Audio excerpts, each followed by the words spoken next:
You gotta get 100. 95 is not good enough. Okay, kind of people. So last time we were looking at exponential functions. So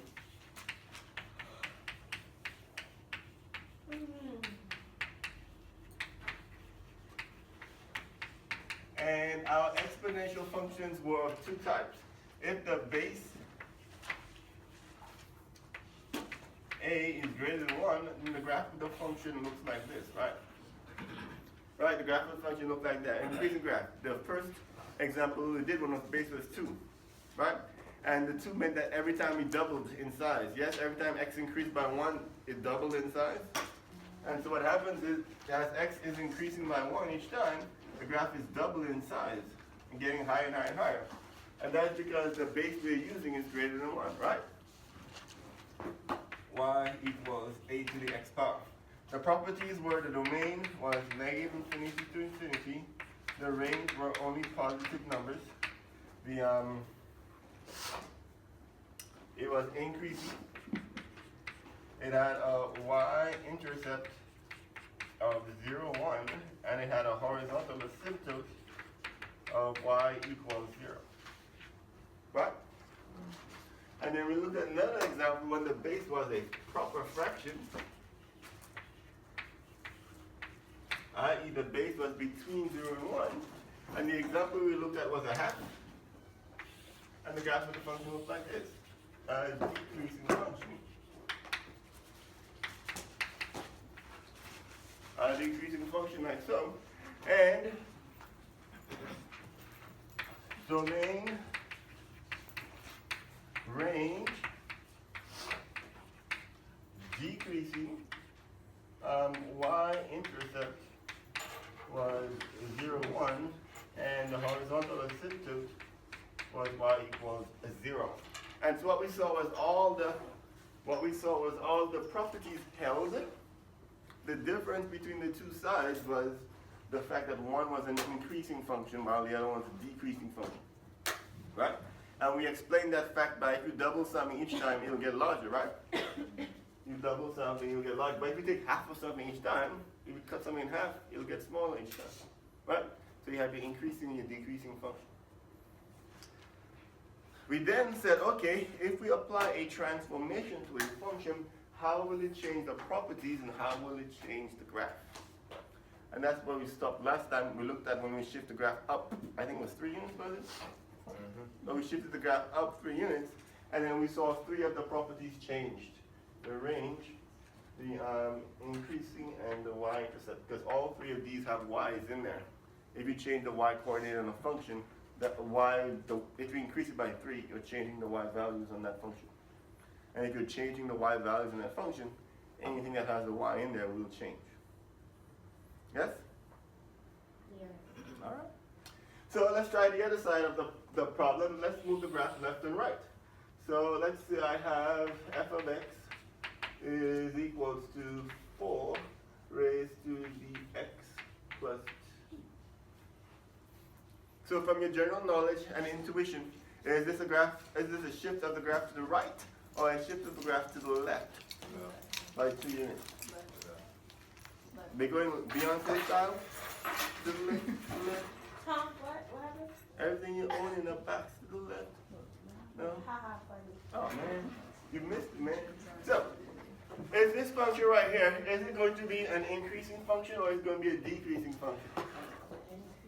It's going to be an increasing because the base is 4. So every time x goes up by 1, we're going to multiply by 4, right?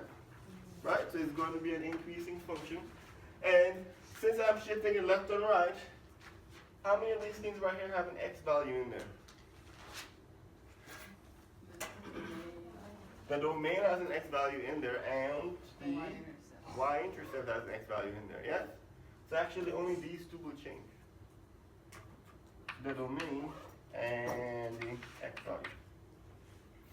By the way, the only way you can change the increasing and decreasing is to reflect the function. Turn it upside down. That will change the increasing and the decreasing right there. Okay, so hard work we go. So my base function right here always goes through 1 and looks like this, right? This is an unchanged function going through 1. Oh, I missed kind of. There we go. Going through 1. And I'm taking this function and I'm setting it 2 units off to the left. So every point on that function is heading off 1, 2 units. Every point on that function is heading off 1, 2 units. Every point on this function is heading off 1, 2 units. Every point on that function is heading off 1, 2 units. Yes? I guess I can do one more here. 1, 2. And so the graph of my function will look like this.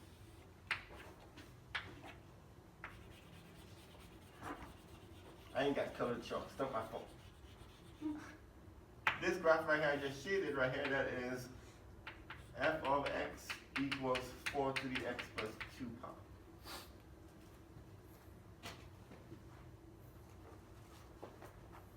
Questions?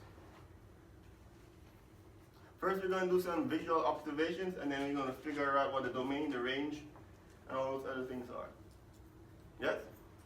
So, is the graph decreasing or is the graph increasing? The graph is still increasing. Shifting it left or right will not change whether it's an increasing or decreasing function. Yes? Yes. Okay. That's step number 1. So we know this one stays the same.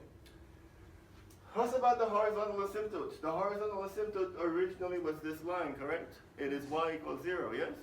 Yes. If I take that line and I shift it to the left, does the line actually change?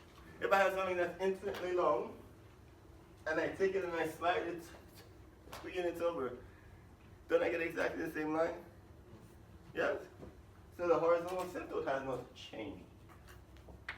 What about the y-intercept? Is the y-intercept the same as the is the y-intercept the same? No. Like we expected, the y-intercept will change. What will that y-intercept be? I wonder. What's about the domain of the function? Is the domain still all real numbers? Yes. Yeah, if you take an x domain from negative infinity to infinity and then you shift it over 2 units, it will still be a domain that goes from negative infinity to positive infinity. Yes? Yes. So the domain will not change. So, the properties of this new function are a domain that is unchanged. In fact, for exponential functions, the domain will never change. The range is y values. We did not change our y values, so the range stays the same. As we discussed, it is still increasing. To change the increasing, you have to reflect the graph. The y-intercept, we will come back to the y-intercept because we have to actually calculate the y-intercept. And the horizontal asymptote, as we discussed, it stayed the same. Yes? Anybody wants to remind me why the horizontal asymptote is still y equals 0? Because you didn't move it up or down. Because we didn't move it up or down, right? Yes, we didn't move it up or down. Correct. There we go. Okay, the y-intercept. Anybody wants to remind me how you find the y-intercept on test number 1? Plug x equals? So can we just plug in x equals 0 right here? Yep. Okay, and that's how you find the y-intercept.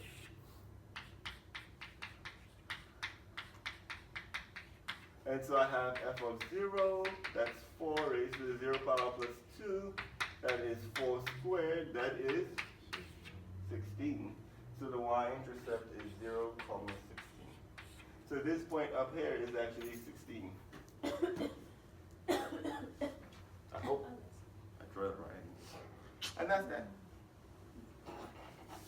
Y'all okay? Yeah. Questions? Comments? Queries? Concerns?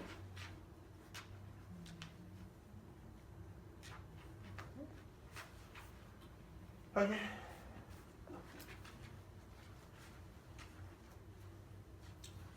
Before I move into the next section, let me see you try this right here.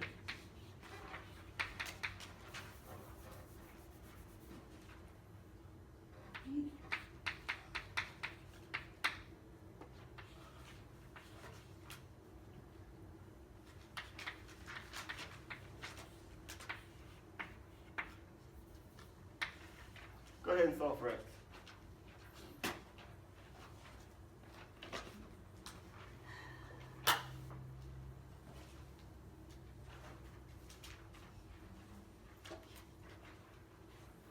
Let's see how much y'all remember from Thursday. Remember Thursday? Remember Thursday? Remember how I gave you that speech about how mathematics is important? You know? And there's going to be a scientist or a nurse or a pharmacist or archaeologist or paleontologist or civil engineer or aerodynamist or trying to remember all the different things they'll say you want to be. Can't remember. You'll have so many things you want to be. That you actually have to do mathematics and do mathematics well. Yeah. Right, and so what we did 2 days ago, I don't expect it to be fresh in your mind. I expect that you went home and you studied it and you practiced it. And you look back over the examples. And if you had an issue, you'd say, okay, I forgot how to do this. Because you know you already looked at it and can remember or have already forgotten. You know you've forgotten because you looked at it and you realized you didn't know.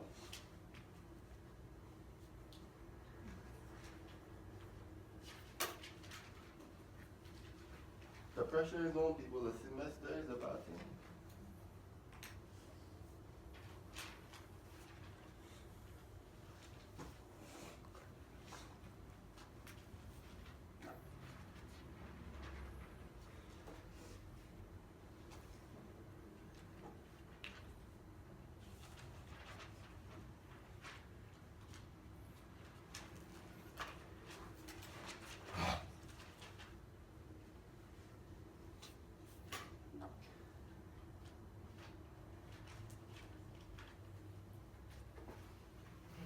Oh, I don't know the answer. I just made this up like 2 seconds ago. We're going to find out together the answer together. All right.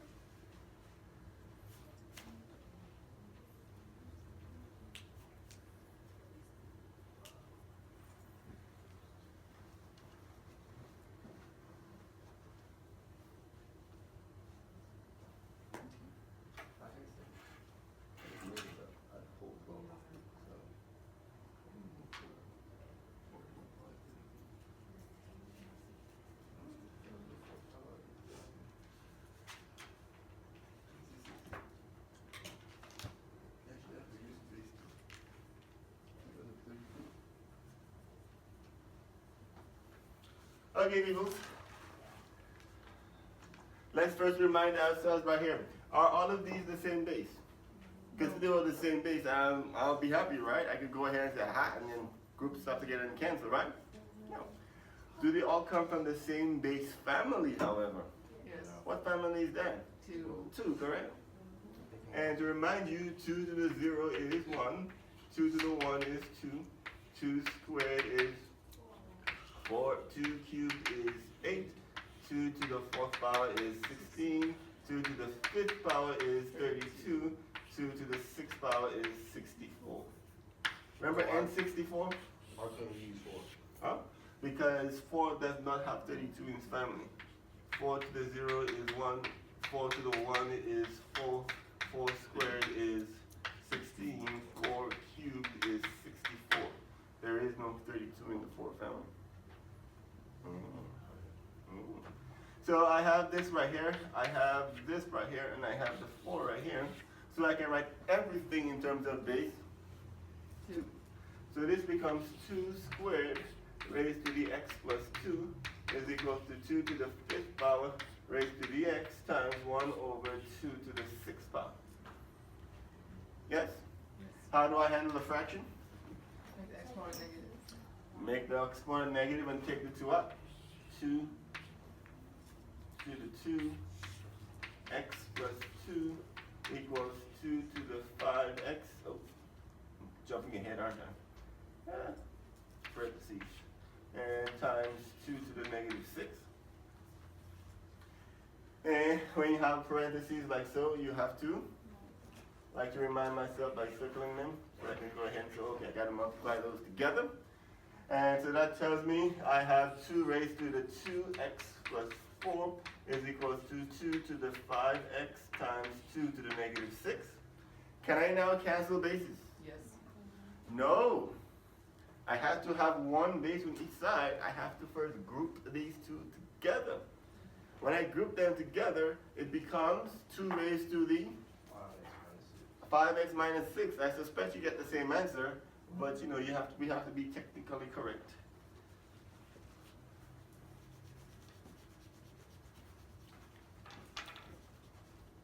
Can I erase? Can I erase? Can I erase? And so this becomes 2 raised to the 2x plus 4 equals 2 to the 5x minus 6. And now I can break out my handy dandy base destroyers, right? Cancel the base on each side. No. And so this is 2x plus 4 equals 5x minus 6. And then from here on out is our best friend in the whole wide world, algebra. That's minus 2x on here, minus 2x on here. So 4 equals 3x minus 6, add 6 here, add 6 here. So 10 equals 3x. So therefore x is 10/3.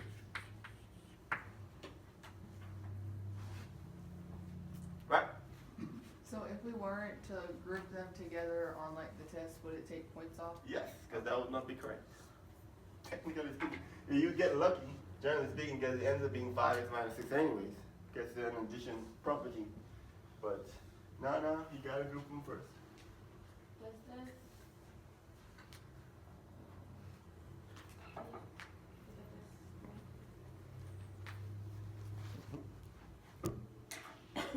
So once you get to this part, you just take out this 2, and then just subtract the 6 for the part. Well, yeah, but see, that's right here. These two give you negative 6, right? So this is 2, so this is 5x minus 6. And this 2 gets canceled out. Now you can use cancel out one of these. So this should be 2x to the 4 plus 4. Yeah. All right.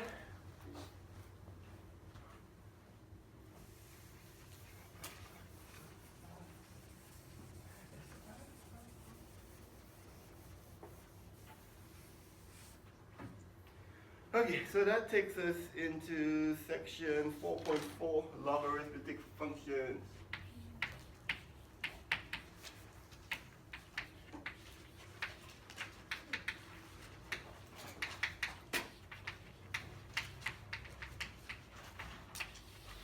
Logarithmic functions are the inverse of exponential functions.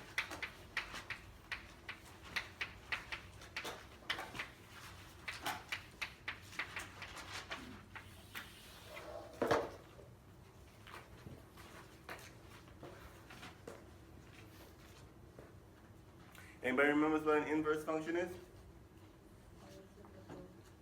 It's a function that's the reverse of the other function, correct? Right? And so that means exponential functions, which we just learned about. You know, we just started to scratch the surface on exponential functions, and logarithmic functions are very closely tied together. Yes? And so as we learned about one, we will automatically have been learning about the other one. Yes? It's just that our experiences will be slightly in reverse. Right? If we take a look at an exponential function, I have right here that y is equal to, say, 3 raised to the x power. We have that our exponential function right here has basically 3 pieces. It has the input, which is the x, right? It has the base, which is the key factor that helps us understand the function, right? 2 to the x power and 3 to the x power are different in terms of how they grow. One is doubling, one is tripling, right? And then we have the output. That's our y right here. It's our exponential function. exp. Our logarithmic function, I will go to shortening this right here. Log right here will look like this. It will say that x is equals to log base 3 of y.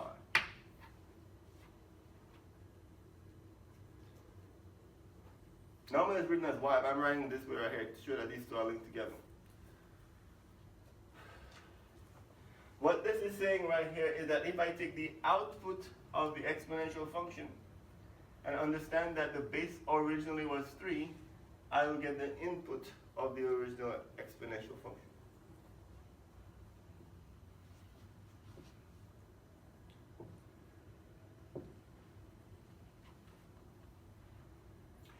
In general, we'll explain this a little bit more in a second. In general, we write f of x equals log base a of x, where a cannot be 1 and a must be greater than 0.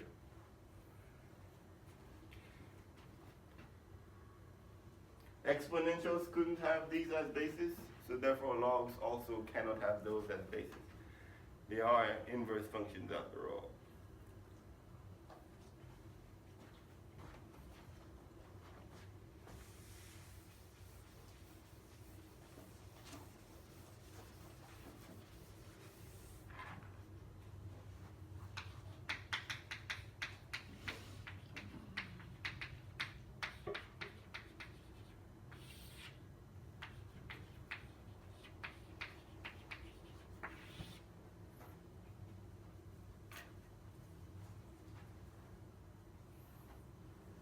Give me a chance to catch up. You know ketchup? That red thing you put on your eggs? Ketchup? Ketchup! We failed the ketchup. No? No? Yeah! On the egg. And on the cereal. No. Ketchup. Y'all done caught up? Okay, exponential versus logarithmic form. Because the two things are inverses of each other, there are certain things about them that will hold. So, if I take the number 10 and I raise it to the third power, what's the answer going to be? 1,000. 1,000, right? 10 times 10 times 10 times. How many tens did I say? You know, 3 tens multiplied by each other, 1,000, right? Yes? Yes. This right here has an equivalent form in logarithms. The logarithm says this: if I take log base 10, this means the inverse of a base 10, right? That's why we have to have a base right here, because we're saying the inverse, but we need to say inverse of what, right? So we have an inverse of base 10 of the number 1,000. The answer is 3.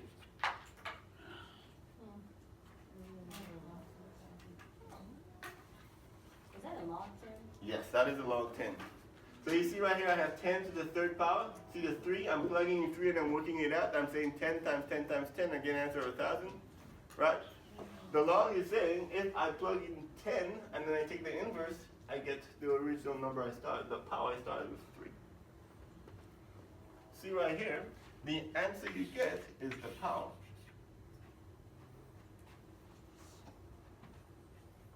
Okay?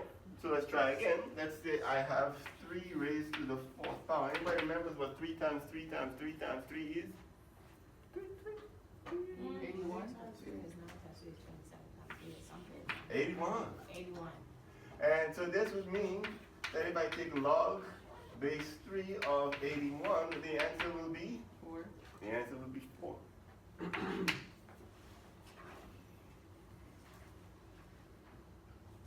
Let's take a more simpler example. So let's take if I have, say, 6 raised to the x power is equals to 36. How would I write that in logarithmic form? Log of 6. Log base 6. Log base 6 of 36 equals? Why is that one on the parentheses? I don't know. Oh, that's a good point. Sometimes they have the parentheses, sometimes they don't have the parentheses. Normally we use the parentheses when you have a complicated expression, and we need them off when it's a single term. Okay? But you are right, however, this does not mean 6 raised to the 36th power, does it? No. No, the 6 goes with the log. It's saying I'm taking the inverse of an exponential function. It's the exponential function of base 6. Right? That's why it's such a long expression. It's log base 6 of 36 is equals to x. By the way, what's x? 2. Deuces, right?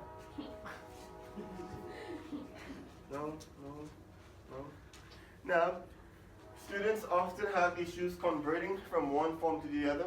This is how I like to do